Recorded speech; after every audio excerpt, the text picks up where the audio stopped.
প্রতিটা রুহু, প্রতিটা মানুষ মালাকুল মাউতকে দেখতে পায়। আপনিও দেখবেন, আমিও দেখব। মুমিনদের কাছে এসে মালাকুল মাউত একজন যুবকের বেশে সাদা ধবধবে জুব্বা পরে সুগন্ধি মেখে মুমূর্ষু ব্যক্তির শিয়রে বসে বসে বলে, ইয়া আইয়াতুহান নাফসুল মুতমাইন্নাহ, হে প্রশান্ত আত্মা, উখরুজি ইলা মাগফিরাতুল্লাহি ওয়া রিদওয়ানি, আল্লাহর ক্ষমা আর দয়ার দিকে বের হয়ে আসো। বলা মাত্রই মুমিনের আত্মাটা স্মুথলি বের হয়ে আসে। কাফান মিন আকফানিল জান্নাহ, হানুত মিন হানুতিল জান্নাহ, জান্নাত থেকে আনা সুগন্ধি কাফনের মধ্যে পেঁচিয়ে তিনি রূহটাকে নিয়ে ইল্লিনে চলে যায়। সরাসরি দেখে মালাকুল মাউতকে। আর যারা ইসলাম বিরোধী, কোরআন বিরোধী, তাদের সামনে এসে মালাকুল মাউত ত্রাস সৃষ্টি করে। আগে ধমক। হাইওয়েতে মাঝে মাঝে ডাকাতি হয় না? বাসগুলোর মধ্যে যখন ডাকাতি হয়, বাসে থাকে 50 জন, ডাকাত ঢুকে 5 জন। এই 5 জনের ভয়ে সবগুলো পেশাব করে দেয়, কারণ ত্রাস সৃষ্টি করে। এসেই চাইনিজ কুড়াল দিয়ে আগে কুবায় দেয় 4-5 জনের। রক্ত দেখে কি দেওয়ার সব আগে রেডি করে রাখে। মালাকুল মাউত এসে কাফের, নাস্তিক, মুশরিকদের সামনে সেরকম একটা ত্রাস সৃষ্টি করে। ভয়ে লোকটা কাঁপতে থাকে। ওর কাছে ভদ্র ভাষায় কথা বলে না, সুন্দর জামা পরে আসে না, কালো কুচকুচে চেহারা, ভয়ঙ্কর একটা রূপ নিয়ে, আকৃতি নিয়ে ইসলাম বিরোধীদের মাথার সামনে আসে। দুর্গন্ধযুক্ত চেহারার দেহ নিয়ে ধমক দিয়ে বলে, ও পাপাত্তা, ইয়া আইয়াতুহান নাফসুল খাবিসা উখরুজি ইলা গাদাবিল্লাহ, হে পাপাত্তা, আল্লাহর রাগ, ক্রোধ আর গজবের দিকে বের হয়ে আয়। মুমিনের আত্মা বলার সাথে সাথে যেমনি মুমিনের দেহ থেকে বের হয়ে জান্নাতি কাফনের ভেতরে ঢুকে, কাফেরদের আত্মাও কি এরকম তাড়াতাড়ি বেরোতে চায় নাকি? কাফেরদের আত্মা বেরোতে চায় না। ডানে দৌড়, বায়ে দৌড়, সামনে দৌড়, পেছনে দৌড়, আহা, দৌড়াদৌড়ি করে। মালাকুল মাউত এটাকে টেনে হিচড়ে, একটা জীবিত ছাগলকে জবেহ না করে, জবাই না করে, তার চামড়া উল্টার দিকে টেনে হিচড়ে বের করলে ছাগলটা যত কষ্ট পায়, এর সে কমসে কম 70 গুণ বেশি কষ্ট দিয়ে কাফের, মুশরিক আর গাদ্দারদের রূহ কবজ করা হয়। আল্লাহ, এই পরিস্থিতি থেকে তুমি আমাদের বাঁচাও। মুমিনদের রূহ যেমনি কবজ হয়, ওইভাবে রূহ কবজের ব্যবস্থা করে দিও।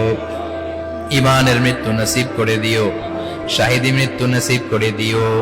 আমাকে শহীদ করে সেই মিছিলে শামিল করে নিও, যে মিছিলের নেতা মীর হামজা, খুবাইবে খাব্বাব, আল্লাহর কাছে ছিল অতি প্রিয়, শামিল করে নিও। আমাকে শহীদ করে সেই মিছিলে শামিল করে নিও। পড়েন আমিন। আরো জোরে পড়েন আমিন। তার মানে বিমান দুর্ঘটনায় হোক, কিংবা লঞ্চ ডুবিতে হোক, কিংবা আগুনে পড়ে হোক, কিংবা আত্মঘাতী হামলায় হোক, যে যেখানেই মারা যায়, কবরের 3টা প্রশ্ন তার জন্য আছে না নাই? ইসলাম বিরোধীদের জন্য প্রশ্ন 3টা, আপনারা যারা মুমিন তাদের জন্য 4টা। আপনাদের জন্য একটা বেশি, আলহামদুলিল্লাহ। কোন কবরে এসে প্রথম প্রশ্ন করবে, মুনকার নাকির যখন চলে আসবে, 40 কদম যখন আত্মীয় স্বজনরা লাশটাকে কবরের মধ্যে দিয়ে 40 কদম চলে যায়, তখনই ফেরেশতা চলে আসে। আহা, শেষ, সব শেষ।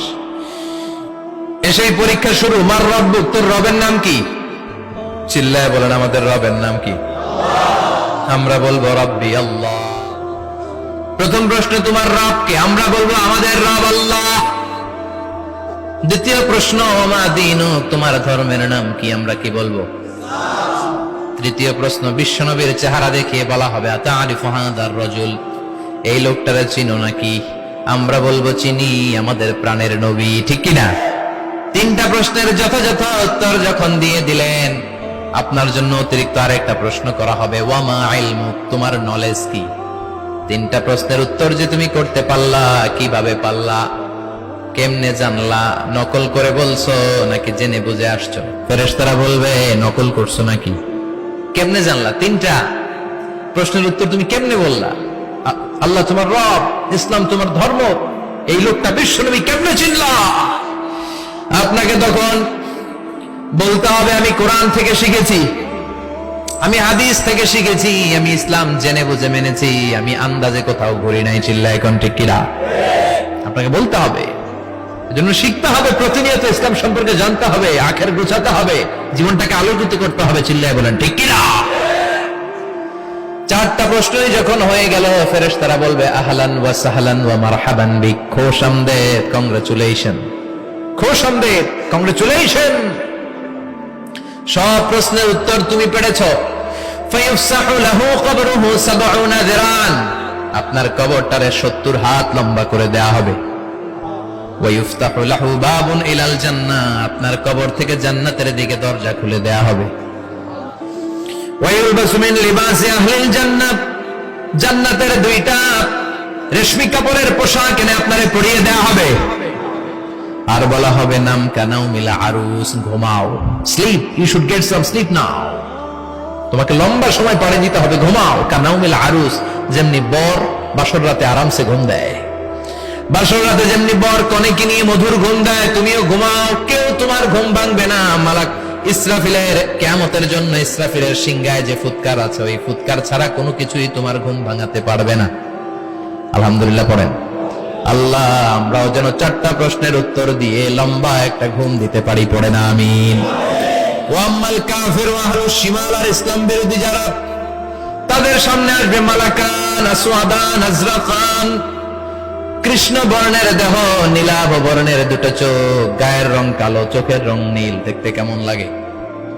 আলিফ লাইলার ভূতের মতো, কথা কন। গায়ের রং কালো, চোখের রং নীল। ফেরেশতা দুইটা আসবে, এসে ত্রাস সৃষ্টি করবে, এসে বলবে বল তোর রবের নাম কি? মার রব্বুক। ইসলাম বিরোধী মুশরিক কাফের নাস্তিক এরা বলবে আমি জানি না আমার রবকে, আমি জানি না, আমি তো আজীবন শুধু চেয়ার করেছি, মদ খেয়েছি, আমি ধর্ষণে সেঞ্চুরি করেছি দুনিয়ার বুকে, আমি টেন্ডারবাজি করেছি, চাঁদাবাজি করেছি, আমি মাস্তানি করেছি, আমার দাপটে এলাকার ইসলাম প্রিয়রা বাসায় ঘুমাতে পারে না। আমি ছিলাম টেন্ডারবাজ, আমি ছিলাম গডফাদার, সন্ত্রাসীদের লিডার, আমি ছিলাম ডন 1 2 3 সব,